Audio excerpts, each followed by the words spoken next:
नमस्ते गणपतये त्वमेव प्रत्यक्षं तत्त्वमसि त्वमेव केवलं कर्तासि त्वमेव केवलं धर्तासि त्वमेव केवलं हर्तासि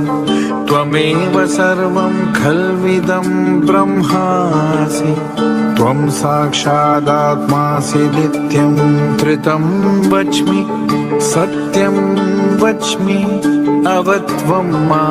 अववक्तारम् अवश्रोतारम् अवदातारम् अवधातारम् अवानुचानम् अवशिष्यम् अवपश्चातात् अवं पुरस्तात् अवोत्तरात्तात् अवदक्षिणात्तात्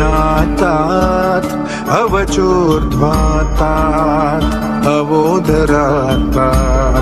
सर्वतो मा